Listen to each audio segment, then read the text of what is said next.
कदीम ज़माने में सेब का एक बड़ा दरख्त था।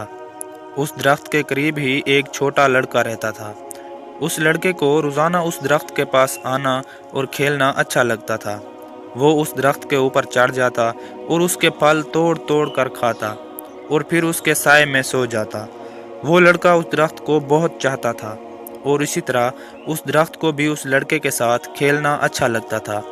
वक्त गुजरता रहा और लड़का बड़ा हो गया। अब वो पहले की तरह रोज़ाना उस दरख्त के पास खेलने नहीं आता था। एक रोज़ वो नौजवान दरख्त के पास आया। वो मायूस लग रहा था। दरख्त ने उसे कहा, आओ मेरे साथ खेलो। नौजवान ने उसे कहा, अब मैं बच्चा नहीं रहा। अब मैं दरख्तों के इर्द गिर्द नहीं खेलता।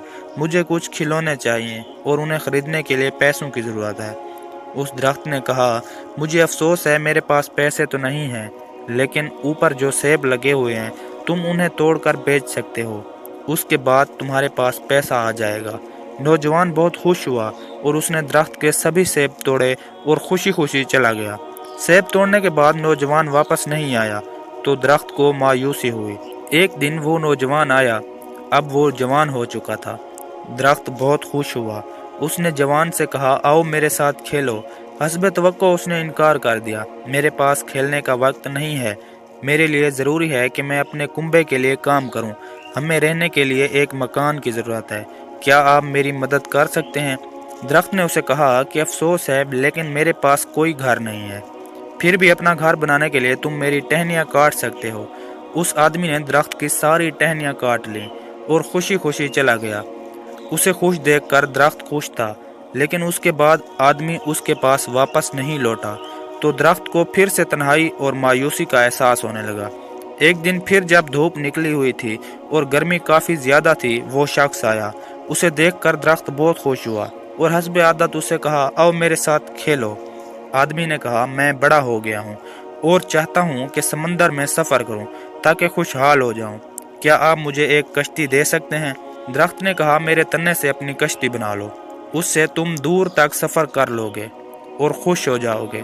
आदमी ने कश्ती बनाने के लिए दरख्त का तना काटा और समुद्री सफ़र के लिए निकल पड़ा और काफ़ी ज़माने तक नहीं लौटा। सालों बाद वो शख्स फिर आया। दरख्त ने उसे कहा, ऐ मेरे बेटे, मुझे अफसोस है, लेकिन मेरे पास अब कुछ नहीं बचा जो मैं तुम्हें दे सकूं। तुम्हारे लिए एक सेब भी नहीं बचा है। उस आदमी ने कहा, कोई बात नहीं, मेरे पास उसे खाने के लिए दांत ही नहीं है। मेरा तना भी नहीं बचा कि तुम उस पर चढ़ सको। उस शख्स ने कहा, उस पर चढ़ने की अब मेरी उम्र नहीं रही। दरख्त ने कहा और उसकी आंखों से आंसू जारी थे, हकीकत में अब मैं तुम्हें कुछ नहीं दे सकता। आखिरी चीज़ जो मेरे पास है वो मेरी जड़ें हैं। उस वक्त उस आदमी ने कहा, अब मुझे ज़्यादा चीज़ों की ज़रूरत नहीं है। अब मुझे एक ऐसी जगह चाहिए जहां मैं आराम कर सकूं। पुराने दरख्त की जड़ टेक लगाने और आराम करने के लिए सबसे बेहतर जगह थी। तब दरख्त ने उसे कहा, आओ मेरे पास बैठो और आराम करो। आदमी बैठ गया। दरख्त खुश था और उसकी आंखों से आंसू जारी थे। प्यारे दोस्तों, वो बच्चा आप खुद हैं और सेब का वो दरख्त आपके वालिदैन हैं। दरख्त वालिदैन की तरह हैं। जब हम बच्चे होते हैं तो हमें उनके साथ खेलना अच्छा लगता है और जब हम बड़े हो जाते हैं तो हम उन्हें छोड़कर चले जाते हैं और उस वक्त वापस आते हैं जब हमें उनसे कोई ज़रूरत नहीं होती। और कुछ भी हो जाए, वालिदैन कभी भी अपनी कीमती से कीमती चीज़ अपने बच्चों को देने में तरद्दुद नहीं करते। प्यारे दोस्तों, अगर आपको मेरी ये वीडियो अच्छी लगी हो तो मेरे इस YouTube चैनल को ज़रूर सब्सक्राइब करें ताकि मेरी हर नई आने वाली दिलचस्प वीडियो आप तक बआसानी पहुंचती रहे। शुक्रिया।